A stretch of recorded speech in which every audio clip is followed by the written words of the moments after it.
Favela da Rocinha, bairro de São Conrado, zona sul do Rio de Janeiro. Ao amanhecer do dia, os moradores acordam atormentados e assustados com o barulho dos tiros. Muitos agacham no chão de suas residências, outros, com muito cuidado, se dirigem até a janela de suas casas para saber o que está acontecendo de fato. E se surpreendem com uma verdadeira cena de guerra. Carros e motos ficam destruídos. Nas paredes das casas, as marcas dos confrontos. Este poste foi atingido tantas vezes que ameaça cair. Logo chegaram à conclusão que aquilo seria mais uma cena de horror. Uma das maiores favelas do país é ocupada pelas Forças Armadas. De repente, um tiroteio.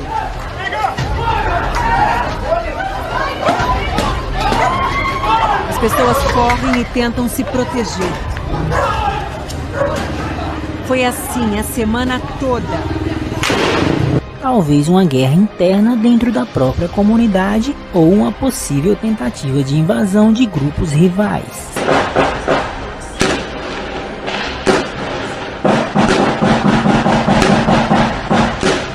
Caramba, meu Deus. Olha dois, olha o outro, mano.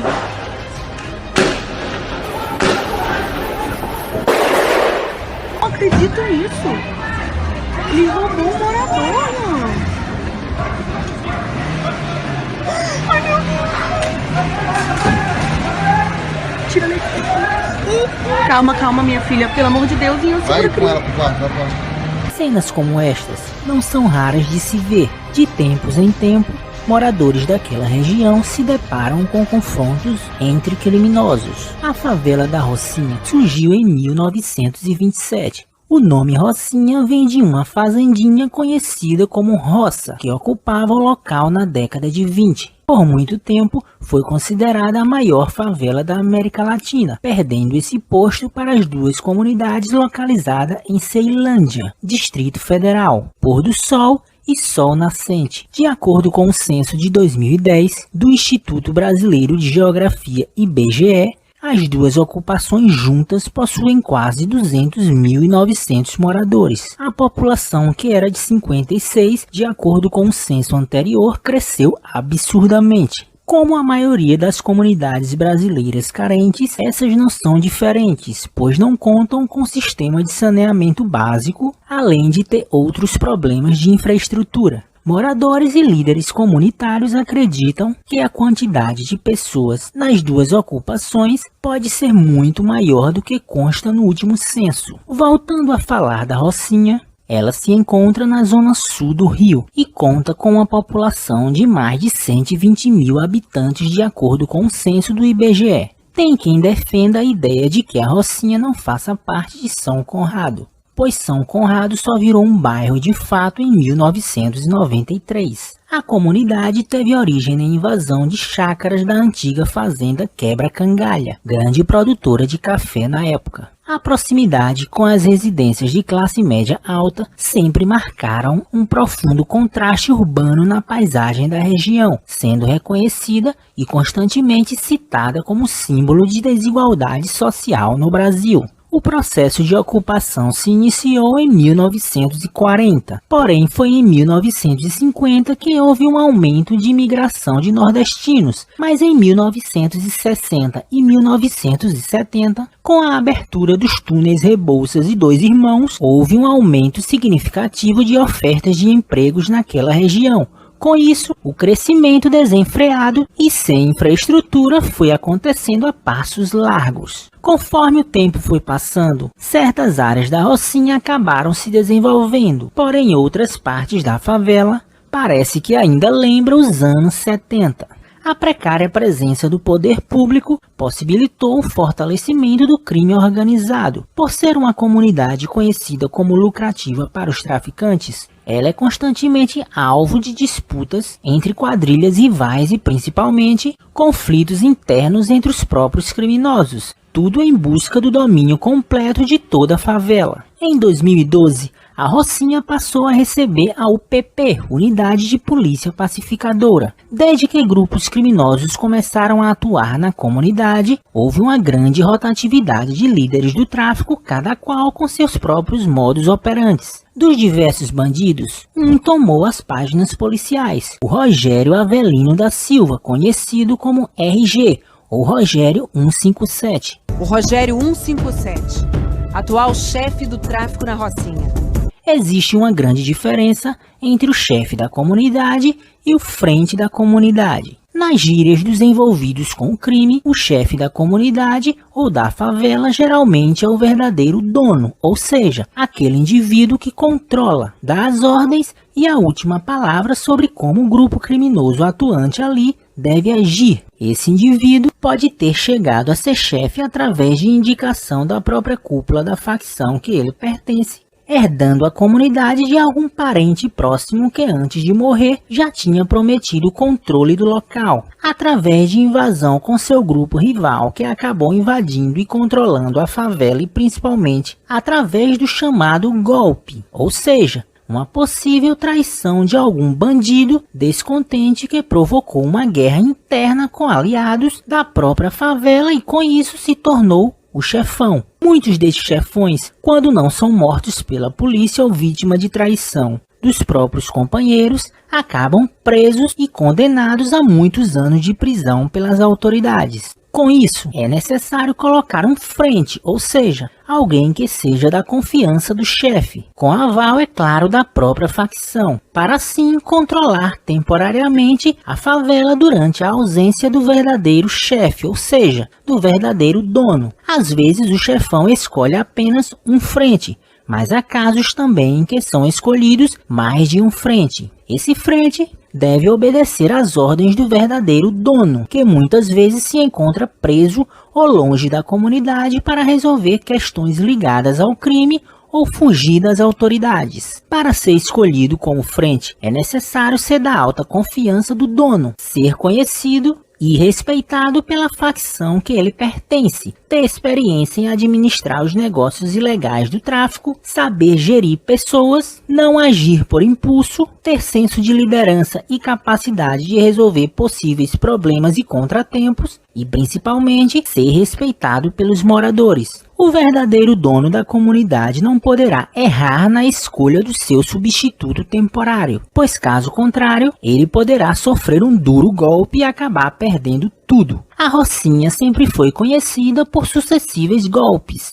O mais popular e que ficou bastante conhecido tempos atrás foi a briga interna entre dois traficantes da própria comunidade, Lulu e Dudu. Eduíno Eustáquio de Araújo, o Dudu da Rocinha, liderava o tráfico na localidade. Era conhecido pela sua crueldade. Era um traficante odiado pelos moradores. As informações sobre as muitas covardias praticadas por ele chegavam até a cúpula do Comando Vermelho, facção que comandava o tráfico da comunidade naquela época. Mas ao que parece, a cúpula não tomava medidas cabíveis sobre esses fatos. Estupros, agressões contra idosos que residiam na Rocinha, assassinatos de moradores por coisas banais eram constantes. Um grande grupo de traficantes acabou se revoltando com as atitudes de Dudu. Esse grupo foi liderado por outro traficante, Luciano Barbosa da Silva, o Lulu. Se iniciou um grande conflito dentro da Rocinha. A facção Comando Vermelho decidiu ficar do lado do traficante Dudu, ignorando a vontade dos moradores naquele momento. Sabemos que para os moradores de comunidades dominadas pelo tráfico de drogas, o ideal é que não se tenha tráfico, bandidos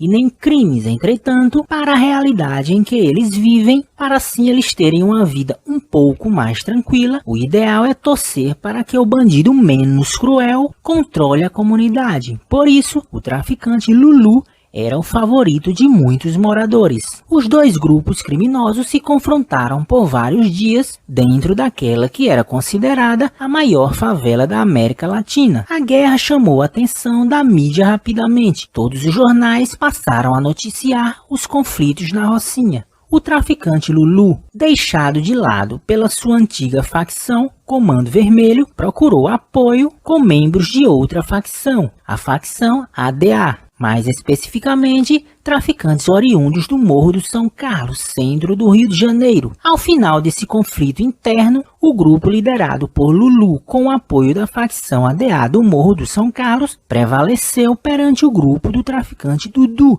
apoiado pelo Comando Vermelho. Com isso, a Rocinha passou a ser dominada pela facção ADA. Entretanto, há relatos que Lulu não tinha intenção de permanecer com a facção ADA e o ajudou nesse conflito. Houve uma operação do BOPE na Rocinha, onde alguns traficantes foram mortos. Dentre eles, o próprio Lulu, que, de acordo com algumas testemunhas, no momento em que foi morto, estava desarmado. A perícia constatou que, além das marcas de tiros no corpo de Lulu, também tinham marcas de perfuração de arma branca, ou seja, marcas de facadas, o que caracteriza uma possível execução. Já o traficante Dudu, que acabou perdendo a guerra pelo controle da Rocinha, tinha acabado preso e lá na unidade prisional foi assassinado por membros da própria facção, Comando Vermelho. De acordo com o laudo de necropsia anexado ao processo, Dudu foi morto por estrangulamento. Segundo a denúncia do Ministério Público, a intenção era simular uma morte por overdose de cocaína. Outros presos seguraram Dudu pelos braços e pernas e inseriram grande quantidade de entorpecente para ele inalar. Com isso, Dudu acabou morto por asfixia. A ordem para matar o traficante partiu das maiores lideranças do Comando Vermelho. Fato é que a Rocinha agora era dominada por outra facção, a facção ADA, amigo dos amigos. Lulu foi morto e outros bandidos passaram a dominar a Rocinha. André da Costa Brito, o Zaru, o traficante Lion, até chegar no traficante Erismar Rodrigues Moreira, o Ben TV, que ficou conhecido por ser próximo do jogador de futebol Romário. Justamente nessa época, muitos traficantes oriundos do Morro do São Carlos ligados à facção ADA migraram para a Rocinha com o intuito de reforçar a comunidade de possíveis investidas do Comando Vermelho. No meio desses bandidos que migraram para a Rocinha, estavam criminosos com diversas funções diferentes. Haviam aqueles conhecidos por serem homens de guerra, ou seja, bandidos especializados em possíveis invasões em comunidades lideradas por grupos criminosos rivais. Haviam também bandidos com perfil administrativo que ajudariam na contabilidade do tráfico e também bandidos cuja função era praticar roubos e assaltos nos arredores da Rocinha, fora da comunidade, para ajudar os lucros do novo grupo criminoso que começava a atuar naquela favela. Esses bandidos eram conhecidos como 157, uma referência ao artigo do Código Penal brasileiro que trata sobre roubo.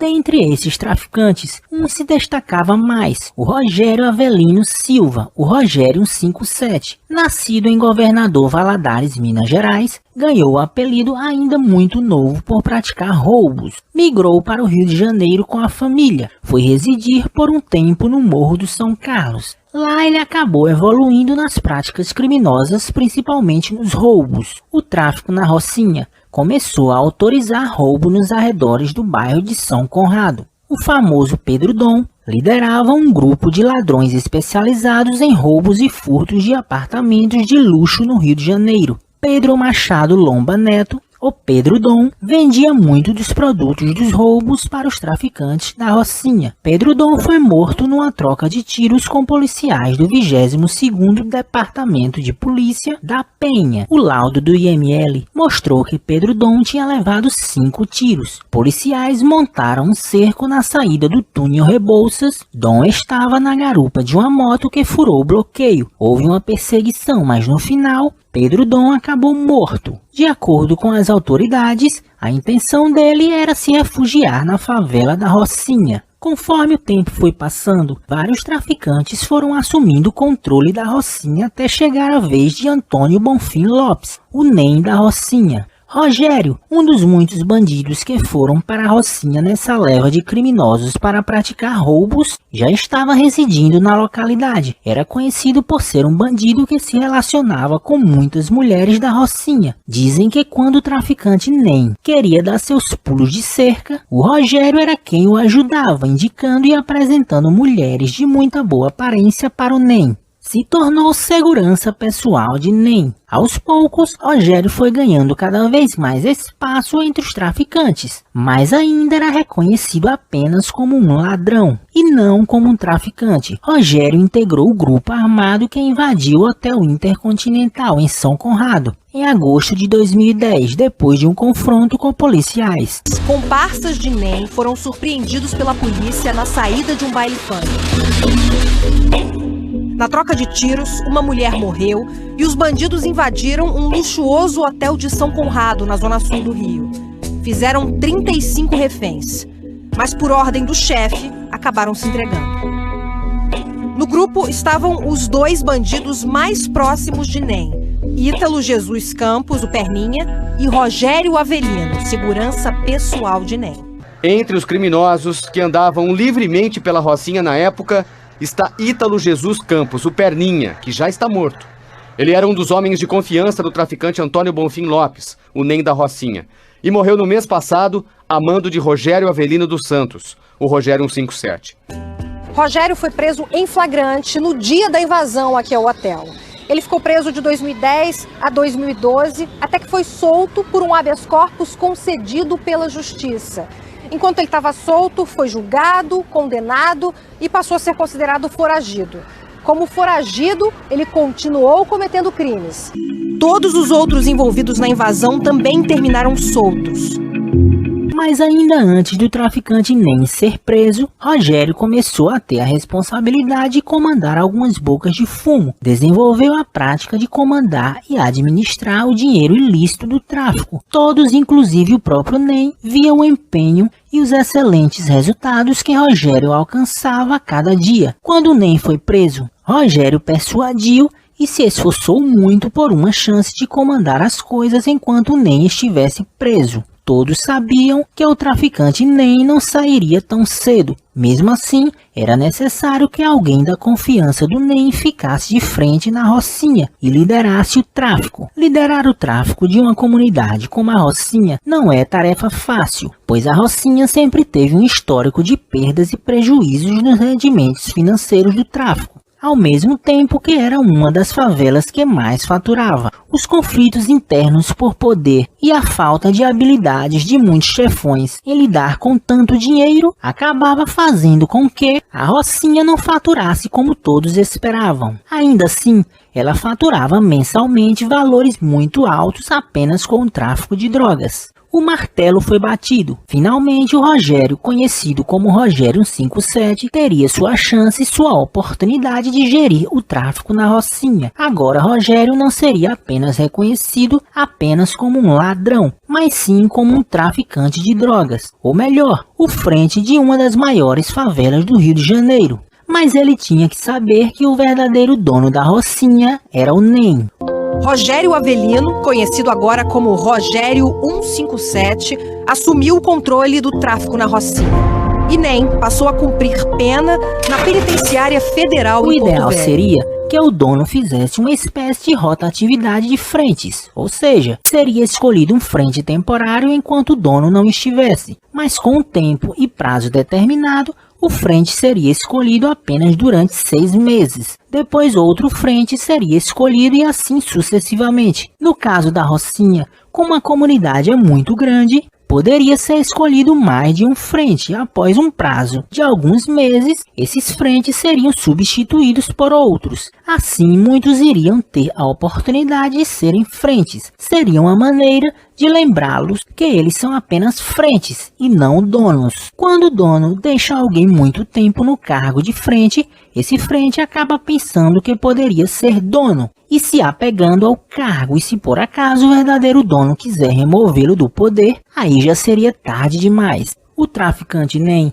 deixou Rogério por muito tempo sendo frente da Rocinha. Uma das primeiras coisas que Rogério 157 fez com o frente foi exatamente rebaixar dos cargos no tráfico os traficantes mais antigos que ainda eram muito ligados ao NEM e promover os traficantes mais novos. Muitos desses traficantes mais novos nunca tinham chegado a participar de grandes guerras como os traficantes mais antigos, mas começaram a ser mais respeitados e valorizados pelo Rogério, começando até a tratar e chamar o Rogério de pai. Abraço papai, pô, 5-7, hein? Abraço o papo, hein, meus amigos? Ponta a ponta, meus amigos, escutou aí? Houve um descontentamento dos traficantes mais antigos que não admitiram ser rebaixados do cargo. Começava ali o início de uma tentativa de conspiração contra o Rogério, que usou exatamente a estratégia de promover os mais novos para ter em troca uma maior fidelidade deles. Rogério 57, também conhecido como RG, revolucionou os lucros ilícitos da Rocinha, pois começou também a adotar práticas milicianas de exploração de gato-net, exigir quantias dos comerciantes, exploração de gás de cozinha, dentre outras coisas. Rogério tinha a missão de ser o representante de Ney na favela, mas quebrou o acordo feito com o chefe. Cobrança de taxa de mototaxista, sobrepreço no gás de cozinha utilizado pela comunidade. Então começou a partir daí uma tentativa de começar a tirar o Rogério 157 do poder. Isso fez os lucros da Rocinha duplicarem. Por um lado desagradou os moradores, mas por outro lado agradou o chefe Ney, que se encontrava preso e viu seus lucros aumentarem significativamente. Ney era o verdadeiro chefão, ou melhor, o verdadeiro dono da Rocinha, e mesmo preso, dava as ordens para Rogério 157 cumprir. Eduarda dos Santos Lopes, a Duda, filha do traficante Ney. Ela foi fruto do relacionamento de Ney com sua ex-mulher Vanessa dos Santos Benevides. Após o término, Ney começou a namorar Danúbia de Souza Rangel, a Danúbia. A filha de Ney, Duda, se juntou com Danúbia, Ramon Aleluia da Silva, o Manga, Francisco Castro da Penha Gonçalves, o Novinho, dentre outros traficantes ligados ao Ney, e começaram a fazer de tudo para tentar tirar o Rogério do poder. Muitos traficantes do antigo bonde do Ney foram se abrigar no Morro do São Carlos. A cada visita que Ney recebia de seus familiares era uma tentativa de convencer Ney a remover Rogério do cargo que ele ocupava na Rocinha. Foram expostas as práticas milicianas que Rogério adotava na comunidade, dentre outras coisas. Tudo com o intuito de tirar Rogério a qualquer custo do cargo de frente. Enquanto isso, Rogério aproveitava cada momento para angariar mais fidelidade daqueles traficantes mais novos que o chamavam de pai ou paizão, os preparando para uma possível guerra dentro da comunidade. Certo dia, chegou até Rogério a informação que o próprio Ney mandou Rogério entregar o cargo. De início, Rogério desconfiou da informação. Rogério não acreditou que Ney não queria mais ele como frente da Rocinha. Logo após, Rogério começou a receber diversas ligações de traficantes respeitados do Morro do São Carlos. Esses traficantes confirmaram a informação. Uma negociação se iniciou. Rogério queria entender o porquê dessa decisão do Ney. As explicações não foram tão convincentes. Rogério prometeu que entregaria o cargo, porém, de acordo com ele, o justo seria que ele recebesse uma espécie de compensação financeira por todos esses anos se dedicando aos lucros ilícitos da facção criminosa na comunidade. Rogério deu a ordem para os seus subordinados matarem todos os traficantes ligados ao NEM que poderiam o substituir na Rocinha. Com isso, começou uma espécie de caça às bruxas. Um grande grupo criminoso se deslocou até o Vidigal e matou 2 traficantes ligados ao NEM, conhecidos como Vasquinho e 99. Embora o Vidigal seja um morro independente, sempre foi considerado uma espécie de extensão da Rocinha, pois a facção que dominava a Rocinha também dominava o Vidigal, são comunidades bem próximas. Fato é que a guerra estava declarada. Rogério tinha dado o aviso através de suas ações que não iria entregar o cargo. Os bandidos ligados ao NEM que ainda estavam na Rocinha foram mortos e os que sobreviveram fugiram para o Morro do São Carlos. Lá, eles se uniram com outros traficantes que já estavam lá e tentaram entrar em contato com o NEM para uma possível ordem de invasão à Rocinha e tirar Rogério do cargo à força. A tensão na Rocinha se instalou. Era perceptível as feições dos moradores que pareciam que já estavam pressentindo que algo estava para acontecer. A ordem foi dada. Rogério ficou apreensivo, mas ao mesmo tempo instigava seus subordinados através das palavras no radinho. Perto do amanhecer, os traficantes saíram do Morro do São Carlos em direção à Rocinha. Todos estavam preparados. Algo estava para acontecer. Diz o ditado que é impossível tomar a Rocinha na bala, ou seja, através de uma invasão violenta. Muitos acreditam que para controlar a Rocinha seria necessário dar um golpe, como aconteceu em anos anteriores. Nas reuniões no Morro do São Carlos foi tocado nesse assunto. Entretanto, os traficantes mais antigos menosprezaram os traficantes mais novos que atuavam na Rocinha, pois de acordo com eles, esses traficantes mais novos nunca participaram de grandes guerras do tráfico. Porém, os traficantes mais antigos que estavam no São Carlos quando foram invadir a Rocinha foram surpreendidos, pois se depararam com bandidos extremamente armados e preparados para defender o seu chefe, Rogério 157.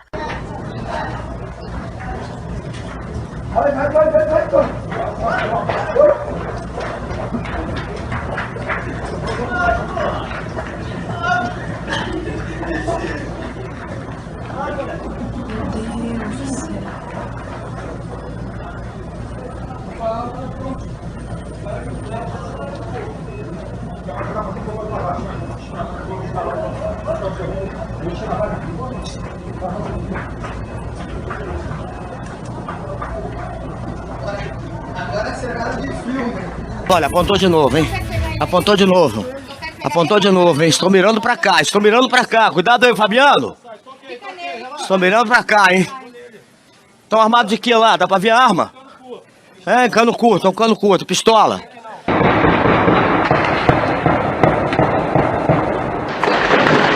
A sangrenta disputa pela Rocinha pegou a cidade de surpresa e ganhou repercussão na imprensa nacional e internacional. Entretanto, a população da favela já sabia o que ia acontecer. Era pouco mais de meio-dia do dia 21 de setembro de 2017, quando o Disque Denúncia recebeu as informações que em uma determinada localidade da Rocinha, Rogério estaria com mais de 50 bandidos fortemente armados, aguardando a invasão. Então, os caras tá vindo já, se ligou? E daqui a gente não sai não, tá maluco? Vamos acabar com tudo, pô. Acabar com tudo, paizão. Acabar com tudo, pô. Pode quebrar tudo. A sua boa tá com o senhor, mano. Pode contar com a gente tá aqui com o senhor até o final. Tudo, pô. Quebra tudo, pô.